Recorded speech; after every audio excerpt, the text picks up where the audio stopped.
সাধারণত আমি যে সমস্ত জায়গায় বক্তব্য রাখি তার পরিবর্তে আজকে একটা ভিন্ন পরিবেশে আমি এসেছি এবং আমি ঢুকার সময় দেখলাম এখানে ডান্স চলছে, স্টেজের উপর নাচ হচ্ছে এবং সব আমাদের ইয়াং ছেলে মেয়েরা নাচছে। তাদের যে আনন্দ, মানে আমি ঢুকা মাত্রই ওদের চেহারাতে যে এক্সপ্রেশন, যে আনন্দ, যে উৎসব মুখর পরিবেশ, এটা অত্যন্ত গুরুত্বপূর্ণ। You have to enjoy what you are doing in life. এটা আমি আমার ছেলে মেয়েদের সবসময় বলছি, ক্যারিয়ার যে যেটা করে করতে পারো, you must enjoy doing what you do. যদি এনজয় না করো সেটা করার দরকার নেই। সেটা যদি বিশ্বের সবচেয়ে বড় জায়গায় তুমি যাও, ইভেন তখনও যদি সেটা এনজয় না করো, you better do not do, কোনো লাভ নেই। সুতরাং সো ইট ইজ, যেটা আমার ভালো লাগলো যে তোমরা যারা এখানে এসছো, you seem to be enjoying yourself, তোমরা এনজয় করতেছো। This is the start. Number 2, লেখাপড়া খুবই ইম্পর্টেন্ট। পড়াশোনা ইজ দ্য অ্যাবসলিউটলি ফাউন্ডেশন মানুষের জীবনে। লার্নিং শুরু হয় পড়াশোনা দিয়ে। ফ্যামিলি লার্নিং তো আছে, ভেরি ইম্পর্টেন্ট, কোনোটা চেয়ে কিন্তু কম না। ফ্যামিলি লার্নিং এবং একাডেমিক ফর্মাল এডুকেশন দুটাই লার্নিং প্রসেস। কিন্তু লার্নিং বলতে শুধুমাত্র যে বই পড়ে লেখাপড়া করা সেটা না। লার্নিং এর কিন্তু হরাইজন অনেক বড়। সেটার জন্য আমি মনে করি স্কুলে যাওয়া তো অবশ্যই মাস্ট। স্কুলে যাওয়ার পরে বই পড়া, স্কুলের কারিকুলাম লেখাপড়া করা খুবই গুরুত্বপূর্ণ, অবশ্যই গুরুত্বপূর্ণ। কিন্তু নিজেকে বিকশিত করার জন্য শুধুমাত্র স্কুলের ফর্মাল এডুকেশন যথেষ্ট না। স্পোর্টস, খেলাধুলা অত্যন্ত গুরুত্বপূর্ণ। খেলাধুলার মধ্যে একটা স্পিরিট আছে। আমাদের অনেক সময় রাজনীতিবিদরা হার মানতে চায় না, হারলে মনে হয় তার মধ্যে জীবন শেষ হয়ে গেল। কিন্তু স্পোর্টসের কালচারটা কিন্তু একটু ডিফারেন্ট। আপনার অলিম্পিকের কালচারটা একটু ডিফারেন্ট। ওখানে কিন্তু যারা হারছে, যারা জিতছে, তাদের মধ্যে একটা স্পিরিট কাজ করে। স্পোর্টস একটা স্পিরিট আছে, তাদের মধ্যে একটা স্পিরিট কাজ করে এবং সবাই সবাইকে কমপ্লিমেন্ট করে। আপনারা দেখবেন স্পোর্টসম্যানদের মধ্যে একটা আলাদা স্পিরিট থাকে। এই জন্য আই সাজেস্ট লেখাপড়ার সাথে সাথে যে যেটা স্পোর্টস মানে ক্রিকেট, ফুটবল থেকে শুরু করে, আর আমাদের দেশের নিজস্ব অনেক স্পোর্টস আছে, এগুলো অনেক কিছু হারিয়ে যাচ্ছে। আমি ছোটবেলায় হাডুডু খেলেছি, এখন হাডুডুর মধ্যে অনেকে চিনেও না, জানেও না। This is very important. আমি মনে করি pick up any sports you like, যেটা তোমাদের ভালো লাগে সেটা করো, but pick up one sports. আরেকটা জিনিস হচ্ছে, আরেকটা হরাইজনের কে বড় করার এরিয়া হচ্ছে সংস্কৃতি। আপনার সংস্কৃতি খুবই ইম্পর্টেন্ট। এটা হচ্ছে আমার কি বলে, আত্মাকে, আমাদের পেটের একটা খিদে আছে না, আত্মার একটা খিদে থাকে না। আমার আত্মার খিদেটা মেটাতে হলে আমার সংস্কৃতি জগতে থাকতে হবে। গান গাইতে হবে, নাচতে হবে, ছবি আঁকতে হবে, স্কাল্পচার, যে যেটা যেখানে আছে, নাটক, theatre, cinema, designing, anything, music.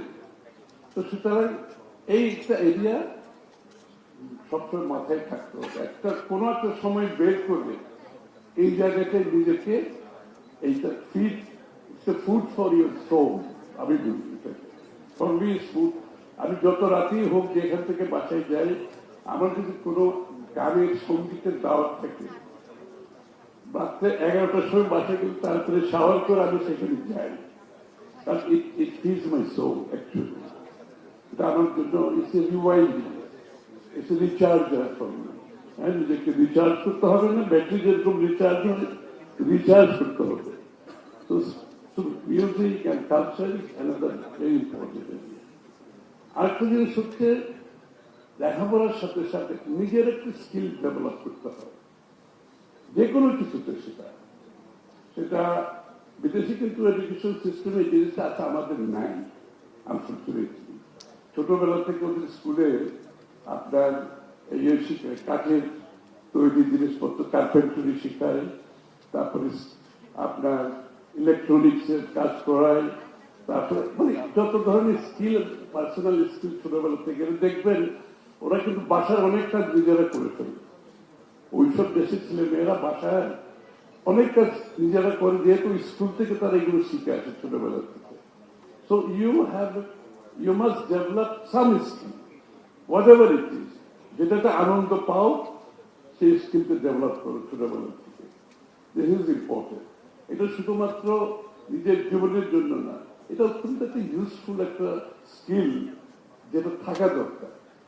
বাংলাদেশে কিন্তু স্কিলের বড় ধরনের সমস্যা আছে। আমরা খালি বিএ পাস করতেছি, ডাক্তার হচ্ছি, ইঞ্জিনিয়ার হচ্ছি, কিন্তু আমরা স্কিল ডেভেলপমেন্টে অনেক পিছিয়ে আছি। এবং এটার ফলে যেটা হচ্ছে, আমাদের যে ডেমোগ্রাফিক ডিভিডেন্ড বলে তোমরা কিছু শুনেছ? হ্যাঁ, ডেমোগ্রাফিক ডিভিডেন্ড কি? কোন রেসপন্স নেই। কি ব্যাপার, জানো না? ডেমোগ্রাফিক ডিভিডেন্ড জানো না? অর্থাৎ আমাদের ইয়াং লোকের সংখ্যা কিন্তু তুলনামূলকভাবে, যেমন জাপান, ওয়েস্টার্ন ওয়ার্ল্ডের তুলনায় আমাদের কিন্তু ইয়াং লোকের সংখ্যা অনেক বেশি। তো এই যে বক্তারা বলে গেছেন যে এটা একটা অ্যাসেট, এটাই কিন্তু সম্পদ। এটা সম্পদ তখনই হবে যদি আমি এটাকে কনভার্ট করে সম্পদে পরিণত করি। এমনি তো সম্পদ হবে না। সম্পদের পরিণত করতে হলে তাহলে আমাকে এটার জন্য কাজ করতে হবে, পড়াশোনার সাথে সাথে স্কিল ডেভেলপমেন্ট। এবং স্কিল ডেভেলপমেন্ট না হওয়াতে বাংলাদেশের যে সম্ভাবনার যে একটা ডোর আছে, যে উইন্ডো আছে, এইটাকে আমরা ব্যবহার করতে পারি না। এবং আজকে যদি আপনি জাপানে যান, জাপানের মানুষ, বেশিরভাগ মানুষ কিন্তু বয়স্ক হয়ে গেছে, এরা কর্মক্ষম মানুষ নাই কিন্তু এখন আর, যে জন্য তারা সারা বিশ্ব থেকে এখন লোকজন নিয়ে যেতে হচ্ছে। কিন্তু আমাদের সুবিধা হচ্ছে বাংলাদেশের ডেমোগ্রাফি যেটা, সেই ডেমোগ্রাফিতে আমাদের ইয়াং এর সংখ্যা অনেক বেশি। সুতরাং কিন্তু এটাকে কনভার্ট করে যদি আমি সম্পদে পরিণত করতে না পারি, তো ইয়াং এর সংখ্যা তো সেটা ইয়াং এর থেকে গেল, সেটা কোনো কাজে আসছে না। এই জন্য দেখবেন আমাদের অনেক লোক, এই যে গার্মেন্টসে বলে গেল যে গার্মেন্টসে কিন্তু আমাদের মিড ম্যানেজমেন্ট স্কিলের জন্য অন্তত বাইরে থেকে আনতে হয়, অথচ আমাদের দেশের জনসংখ্যা, বিশাল জনসংখ্যা, কর্মক্ষম জনসংখ্যা, আমরা তাদের কাজে লাগাতে পারি। সুতরাং skill development is very important. এটা মাথায় রাখতে হবে যে whatever it is, you develop some skill, যাতে পরবর্তীতে ক্যারিয়ারে সবাই কিন্তু ডাক্তার ইঞ্জিনিয়ার হওয়ার দরকার নেই। আপনার যাদের স্কিল আছে তারা কিন্তু ডাক্তার ইঞ্জিনিয়ার থেকে আজকাল অনেক বেশি আয় করবে, অনেক বেশি আয় করবে। একটা প্লাম্বার, যে প্লাম্বার যে বাসায় যারা আমাদের কাজ করে, হ্যাঁ ঠিক আছে, প্লাম্বারের বাংলা কি আমি বলতে পারছি না, ঠিক প্লাম্বারের বাংলা কি? হ্যাঁ, বাংলা নাই, যাই হোক বাংলা নাই, প্লাম্বার ঠিক আছে। একটা প্লাম্বার যে আয় করে একটা ডাক্তারের সাথে অনেক বেশি আয় করে। আমি দেখি যে বিদেশে একটা প্লাম্বারের টেলিফোন করে সেটা পাওয়াই যায় না, এত ব্যস্ত। আর যখন আসে পার আওয়ার বলে $100 দিতে হবে, আওয়ারও না, আমার মনে হয় পার আওয়ার $200-300 চার্জ করে। এই হচ্ছে একটা ইলেকট্রিশিয়ান, প্রপার ইলেকট্রিশিয়ান, একটা মেকানিক্যাল কাজ করে, এদের কিন্তু ভীষণ একটা ডিমান্ড। সুতরাং যে আমাকে সবাইকে ডাক্তার, ইঞ্জিনিয়ার, অন্য কিছু প্রয়োজন নাই। So according to your interest, এটা ঠিক শুরুতে যেটা বলেছি, enjoy what you enjoy doing, যেটা তুমি এনজয় করবে সেটাই করবে। এই যে dignity of labour is another thing বাংলাদেশে আমাদের মধ্যে অভাব আছে।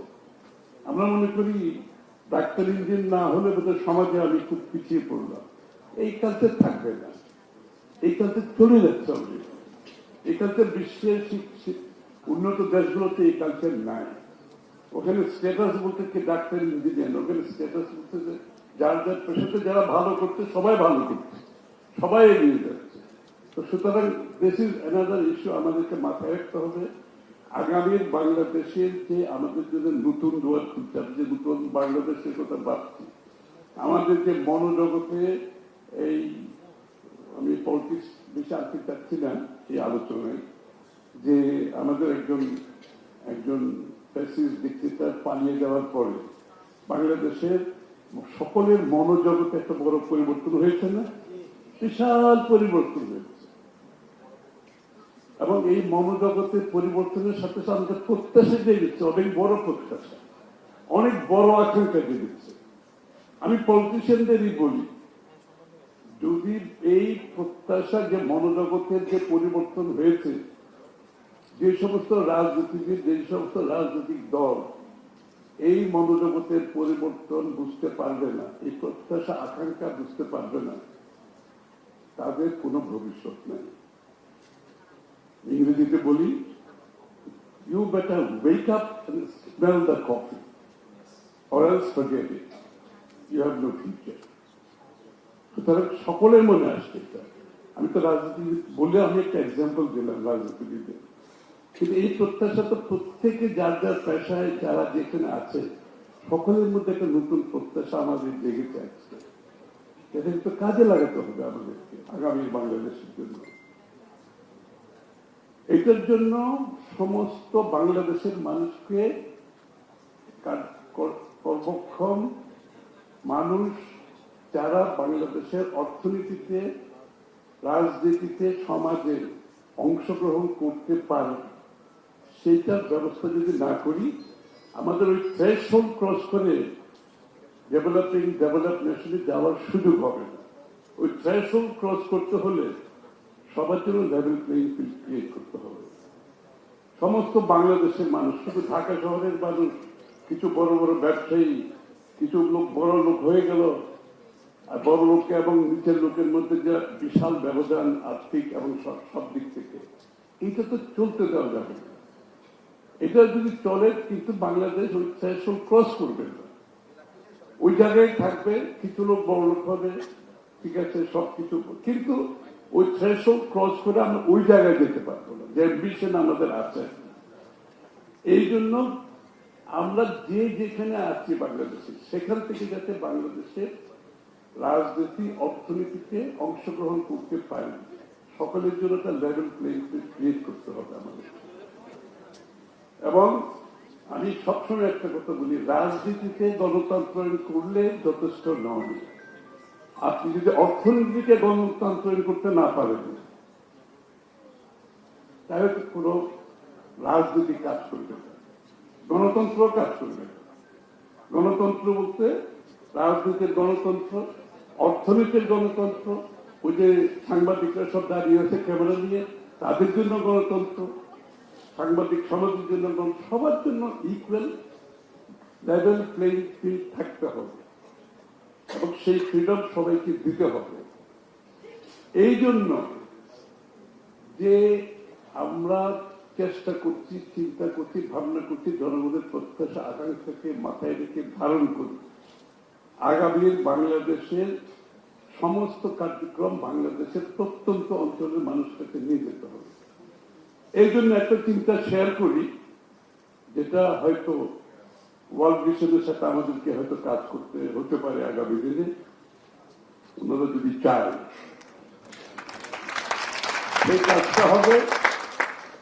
সেই কাজটা হবে আমাদের একটা প্রজেক্ট আমরা নিয়েছি, সেটা ক্রিয়েটিভ ইন্ডাস্ট্রি। ক্রিয়েটিভ ইন্ডাস্ট্রির কাজটা হবে বাংলাদেশের সমস্ত অঞ্চলে যে মানুষগুলো তাঁতি আছে, কামার কুমার আছে, অর্থাৎ আর্টিজানস যারা আছে, আমাদের ডিজাইনাররা আছে, আমাদের সঙ্গীত শিল্পী যারা আছে, বাংলাদেশের কত সঙ্গীত আছে, তাই না? ভাওয়াইয়া আছে, পল্লীগীতি আছে, লালন আছে, এগুলো কি কোনোদিন আমরা মেইন স্ট্রিমে আনতে পারিনি। এগুলো অনেকগুলো কিন্তু হারিয়ে যাচ্ছে বাংলাদেশে। আমাদের তাঁতিরা যারা হ্যান্ডলুম হ্যান্ডমেড প্রোডাক্ট বিশ্বের সবচেয়ে বেশি দাম, কিন্তু আমরা কি এটাকে ক্যাপিটালাইজ করতে পারি না, মূলধন করতে পারি না। এরকম বাংলাদেশের প্রত্যন্ত ছিল কামার, যার প্রত্যেকে আর্টিজান যারা আছে, আমরা সবাইকে মেইন স্ট্রিম অর্থনৈতিক কার্যক্রমে আনতে এই ক্রিয়েটিভ ইন্ডাস্ট্রি প্রোগ্রামটা নিয়েছি। এবং এখানে যেটা হবে, তাদেরকে আমরা তাদের যে ইনপুট দরকার, অর্থাৎ তাদের যে র মেটেরিয়াল দরকার, তাদের যে ডিজাইনিং এর একটা, কারণ এই মানুষগুলো তো ডিজাইনিং এর কোনোদিন অ্যাক্সেস নাই, ওরা তো ওইভাবে শিক্ষিত হয়নি। তাহলে আমাকে তাকে ইনপুট দিতে হবে, তাকে ডিজাইনিং সাপোর্ট দিতে হবে, তার প্রোডাক্টটা ব্র্যান্ডিং এর সুযোগ দিতে হবে, মার্কেটিং প্ল্যাটফর্ম দিতে হবে। তাই থাইল্যান্ডে আমার একটা পার্সোনাল এক্সপিরিয়েন্স, আমাকে যে প্রাইম মিনিস্টার ছিল, তো আমাদেরকে নিয়ে গেছে থাইল্যান্ডে, one village one product, one village one product, অর্থাৎ প্রত্যেকটা গ্রাম ওরা আইডেন্টিফাই করছে, এই গ্রামের এরা কিন্তু এই কাজটা ভালো করে, ওই গ্রামে এই কাজটা, তো তারা ওই প্রোডাক্টটাকে ওরা ডিজাইন সাপোর্ট দিয়েছে, ডিজাইন ইনপুট সাপোর্ট দিয়েছে, ব্র্যান্ডিং করেছে, সেলিং প্ল্যাটফর্ম করেছে, লাইক আলিবাবা, অ্যামাজনে কিনেন না কি? অ্যামাজনে কেনার অভ্যাস আছে কারো নাকি? হ্যাঁ, Amazon, everything is available, right? Anything you want under the sun available. সুতরাং এই লোকগুলোকে আমরা ওই প্ল্যাটফর্ম দেবো। একেবারে গ্রামে গঞ্জে বসে শেষ করতে, তার ঢাকা শহরে আসার দরকার নেই, চিত্রকে যাওয়ার দরকার নেই। এই কাজগুলো করতে গেলে, যেমন আমাদের থিয়েটার ফর এক্সাম্পল, বাংলাদেশের থিয়েটার কিন্তু আমাদের নাটক থিয়েটার যেটা আমাদের পপুলার, আমরা সবাই এনজয় করি, কিন্তু আসলে আমরা সেটাকে সেভাবে প্রমোট করতে পারি না, কারণ আমরা এটাকে মনিটাইজ করতে পারি না, আমরা এটাকে ওইভাবে ইনফ্রাস্ট্রাকচার ডেভেলপ করতে দিয়ে যাই। আমরা যারা থিয়েটার করে তাদেরকে সেই সাপোর্টটা দিতে পারি না। So we want to give it. আমরা চাই বাংলাদেশের থিয়েটার লন্ডনের থিয়েটার ডিস্ট্রিক্টের মতো থিয়েটার হতে পারে, ঢাকা হতে পারে, চিটাগং, এবং এটা শুধু এন্টারটেইনমেন্ট না, এই লোকগুলো একটা হিউজ এমপ্লয়মেন্ট ক্রিয়েট করবে এখানে। যারা থিয়েটার, যার মাইন্ডের সমাজের মধ্যে যারা আছে, ইউ ক্যান পার্টিসিপেট, এবং তোমরা অ্যাক্টিং করতে পারবা, তোমরা থিয়েটারের স্ক্রিপ্ট রাইটার হতে পারবা, তোমরা থিয়েটারের লাইটিং হতে পারবে, তোমরা মেকআপ ম্যান হতে পারবা। This are all employment, this is all economics, অর্থনীতির পার্ট। অর্থনীতি খালি ম্যানুফ্যাকচারিং না, অর্থনীতি খালি গার্মেন্টস না, অর্থনীতি খালি প্রডিউস, ওইসব অর্থনীতি হচ্ছে, এইগুলো অর্থনীতি। এই অর্থনীতিটা আমরা এক্সপ্লয়েট করি বিগত দিনে, এবং আগামী দিনে আমরা চাই আমাদের কালচার, আমার মিউজিককে মেইন স্ট্রিম করা, মেইন স্ট্রিম করে এটাকে দেশের এন্টারটেইনমেন্ট, এমপ্লয়মেন্টে নিয়ে আসা, গ্লোবালি নিয়ে যাওয়া। মিউজিকের তো কোনো বর্ডার নাই, আছে নাকি? আমরা ইংলিশ গান শুনি না, স্পেনিশ গান শুনি, আরবি গান শুনি, কোরিয়ান নাটক দেখো না তোমরা? এই যে ঠিক জায়গায় ধরছি না, কোরিয়ান নাটক, আমার নাচ কিন্তু পাগল হয়ে যায় কোরিয়ান নাটক দেখে, কোরিয়ান অর্কেস্ট্রা দেখলে আমার নাচ কি পাগল হয়ে যায়। হোয়াটস গোয়িং অন, কিভাবে হয়, কোরিয়ান নাটকে কি আছে আমি তো জানি না, আমি তো দেখে দেখো, কিন্তু ওরা তো দেখে তো। So there is no border, there is no border, মিউজিকের কোনো বর্ডার নেই, নাটকের, সিনেমার, এগুলোর কোনো বর্ডার নেই। আমরা তো এটা মেইন স্ট্রিম করতে হবে, রাইট? আমাদের এগুলো করতে হবে না? আমাদের পল্লী গীতে, আমাদের লালন গীতে, আমাদের ভাওয়াইয়া, এন্ডলেস এন্ডলেস, আমাদের গ্রামে যে তখন হতো কি যাত্রা, this are all part of our culture. আমরা এগুলো প্রমোট করবো, এগুলোর সাথে সাথে মানুষের খালি এন্টারটেইনমেন্ট, জীবনযাত্রা না, চাকরি, ইকোনমিক্স, সব কিছু। মানুষের যখন আয় বাড়ে, মানুষ যখন খরচ করে, ওইটাই জিডিপি। জিডিপি কি? আমরা যে প্রবৃদ্ধি বলি, হোয়াট ইজ প্রবৃদ্ধি? প্রবৃদ্ধি হচ্ছে আপনারা যা খরচ করতেছেন, এটাই প্রবৃদ্ধি, আর কিছু না। সুতরাং সকলে যদি আয় করতে পারে, সকলে যদি কাজ পায়, তাহলে তো জিডিপি এমনিই বাড়বে, সকলে ট্যাক্স দেবে। বাংলাদেশে নাকি লোকের ট্যাক্সের অভাবে দেশ চলে না, সকলে ট্যাক্স দেবে তখন। এই যে আইটি রিলেটেড বিজনেস, কারণ যে আমাদের আইটি, ওকে আইটি তো সবাই বুঝবে নাকি, আইটি বিশাল প্রসপেক্ট। আমরা চাই বাংলাদেশের গ্রামে গঞ্জে কল সেন্টার হোক, বিপিও হোক, আইটি রিলেটেড বিজনেস আমরা সমস্ত বাংলাদেশের গ্রামে গঞ্জে নিয়ে যেতে পারি। এটার জন্য খুব বিশেষ করে একটা রোবাস্ট ইন্টারনেট সার্ভিস দরকার, আমাদের আইটি রিলেটেড এডুকেশন দরকার। গুগল ইঞ্জিনিয়ার হতে 10 বছর লাগে না, আইএবিএ যারা পাস করছে 6 মাস থেকে 1 বছর যদি ট্রেনিং নেই, you become a Google engineer. তো এগুলো হচ্ছে চয়েসেস আর দেয়ার, এটাকে পটেনশিয়ালকে ডেভ করতে হবে এবং এটার মাধ্যমে পুরো ইকোনমিকে জানে, নট জাস্ট ম্যানুফ্যাকচারিং, এবং সকলের জন্য প্রসপেক্ট, এখানে সকলের জন্য prospect, not just young people. এটা আমি একটা সেমিনার থেকে আসছি 2 সপ্তাহ আগে ব্যাংককে, এটা হচ্ছে লনজিভিটি ডিভিডেন্ড। আমরা তো ডেমোগ্রাফিক ডিভিডেন্ডের কথা বলছি, এটা হলো লনজিভিটি ডিভিডেন্ড, অর্থাৎ বুড়া মানুষগুলো যারা রিটায়ার করছে তাদেরকে তো ইকোনমিক প্রোডাক্টিভ করতে পারি আমরা। ওল্ড পিপুলস হোমে আমি কল সেন্টার করতে পারি, আমি এদেরকে দিয়ে বিভিন্ন হাতের কাজ যার যেখানে এবিলিটি আছে, তার হয়তো পা নাই, আমি প্রতিবন্ধীদের আমরা ইন্টিগ্রেট করতে চাই, প্রতিবন্ধীদের ইন্টিগ্রেট করতে চাই অর্থনীতিতে, কারণ যার যেটা স্ট্রেংথ করতে পারবে, কোনো অসুবিধা তো না। ইকোনমি কোনো একটা লিমিটেড গ্রুপের হাতে না, economy has to be people of Bangladesh, এবং যেটা তোমরা করতে পারবে, ইয়াং জেনারেশন তোমরা করতে পারবে, ইউ ক্যান ডু ইট। আমাদের লোক এত ট্যালেন্টেড লোক, আমাদের ছেলেমেয়েরা most intelligent people in the world. I tell you, সারা দুনিয়াতে গেছে, কোনো জায়গা বাকি নেই। I have seen the whole world. I am telling you, আমাদের ছেলে মেয়েদের মতো ইন্টেলিজেন্ট লোক আমি কোথাও দেখি। This is, you have to have faith in yourself. ঠিক বিশ্বাস থাকতে হবে, আত্মবিশ্বাস থাকতে হবে।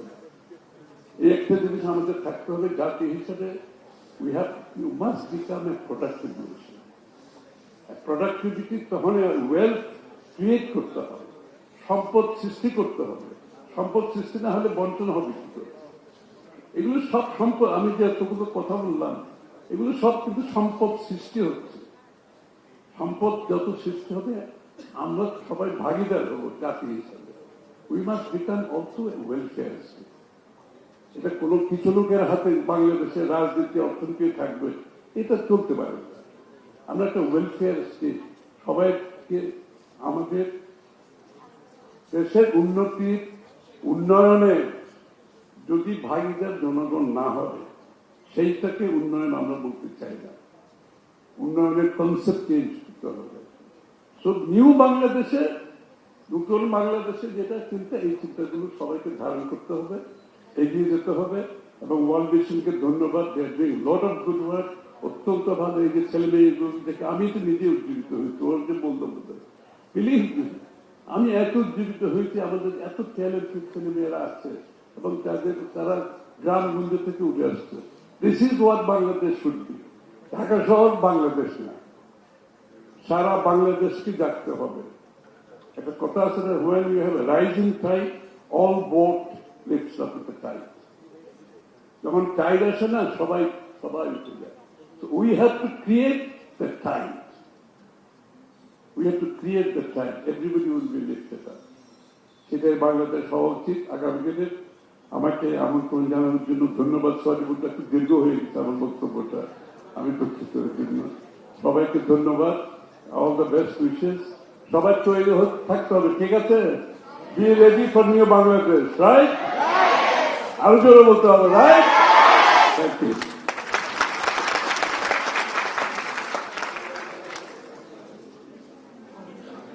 So we are thankful to you for your valuable time and thoughtful speech.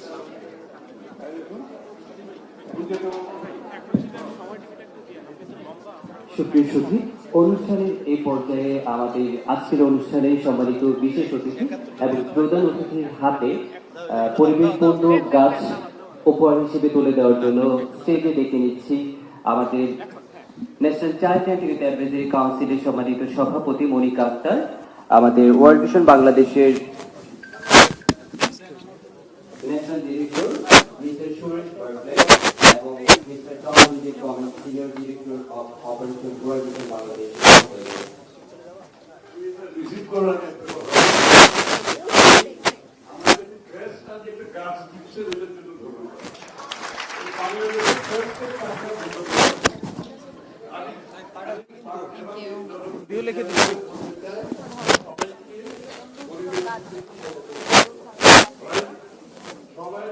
সবাই কমপক্ষে বছরের 5 আমাদের একটা প্রোগ্রাম আছে আগামী 5 বছরে 30 কোটি কাজ করতে হবে। পার্টি 30 কোটি আমরা দিয়েছি, 30 কোটি কাজ সারা বাংলাদেশে।